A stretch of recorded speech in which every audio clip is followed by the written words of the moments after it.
Why your emergency fund is so large. Not because you're cautious, but because the system forces you to be.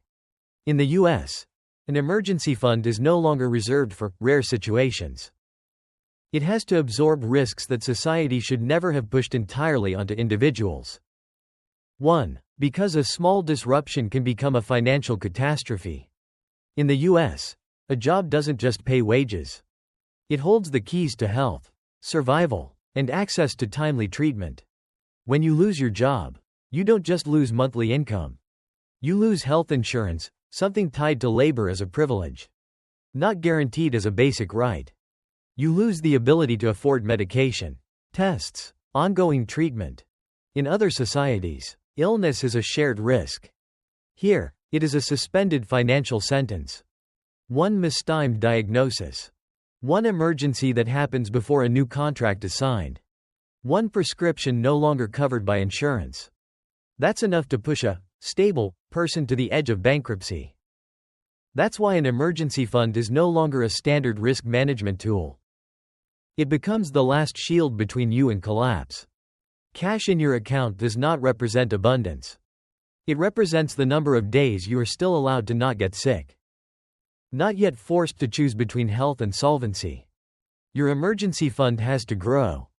Not so you can sleep better, but so you don't have to make cruel decisions about your own body. In a system where illness can mean bankruptcy, saving is no longer a healthy habit. It is a survival instinct. And when a society forces people to stockpile money just to retain the right to timely medical care, the problem is not with those who are too anxious.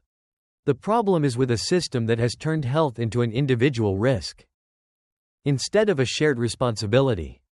2. Because the social safety net is too thin. Unemployment benefits are designed like a flimsy life buoy, not a solid platform. They are time-limited. They pay far less than the real cost of living. In the gap between losing a job and actually receiving support, bills keep coming. Rent doesn't wait. Insurance, electricity, water, food, none of them have a pause button. So on paper, the system exists. In reality, you can't rely on it when timing matters. And when help arrives later than risk, trust becomes an unaffordable gamble. So you're forced to rely on yourself, with cash. Not because you're selfish, but because you understand that money in your account reacts faster than any bureaucracy. Your emergency fund isn't large because you're paranoid. It's large because you are not allowed to believe the system will show up on time. And when survival depends on speed, trust becomes a risk that the middle class can't afford to take. 3. Because basic expenses are no longer basic. Wages rise slowly, in small increments, but living costs jump in shocks. Housing prices don't climb yearly, they spike in crisis cycles. Healthcare costs rise without warning, often when you're weakest. Education is no longer a ladder upward, but long-term debt. Childcare becomes a fixed cost nearly equal to a second income. When these expenses consume most of your monthly income, life leaves very little margin for error. You don't need a catastrophe to collapse. You just need a minor disruption. A reduction in work hours. A job search that takes 1 month longer than planned. A medical bill that arrives at the wrong time. In that context, a 6-month emergency fund is no longer prudence.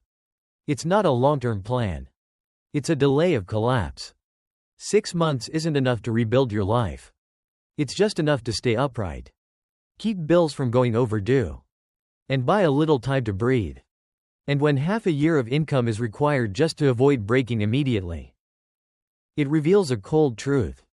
The problem isn't individual money management, but a system where stability itself has become a luxury. 4. Because risk has been individualized. In the past, risk was shared. Now it's personalized and labeled your fault. Before, risk didn't fall on a single individual. Employers absorbed part of it through stable jobs. Unions protected workers with contracts and benefits. Failure rarely meant total collapse, because there was always a collective cushion underneath. Then the story changed. Risk didn't disappear, it just changed ownership. Now every misfortune is branded personal financial management. You lost your job? Not because of market shifts, restructuring, or recession, but because you didn't save enough. You got seriously ill? Not because healthcare is prohibitively expensive, but because you didn't plan properly. You're burned out? Not because work is grinding you down, but because you lack discipline, foresight, or optimization.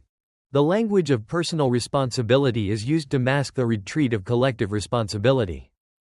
The system steps back and demands individuals step forward to carry the rest. In this context, an emergency fund is no longer a smart choice. It becomes the condition required to be allowed to make mistakes, to be allowed to get sick, to be allowed to be human. Without an emergency fund, you're not just poor in money. You're poor in permission to fail. And when a society forces every individual to shoulder all risk alone, what it calls financial freedom is really just responsibility pushed to the bottom. 5. Because cash is the only remaining form of freedom.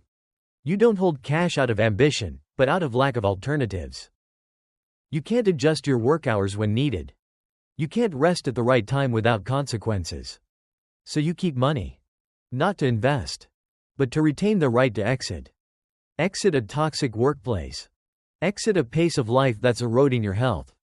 Exit situations you know you can't endure any longer, but aren't yet allowed to stop. Your emergency fund is not excessive. It simply reflects how much risk you're carrying alone. In a stable society, an emergency fund is a preventive option. In an unstable society, it's a condition for survival.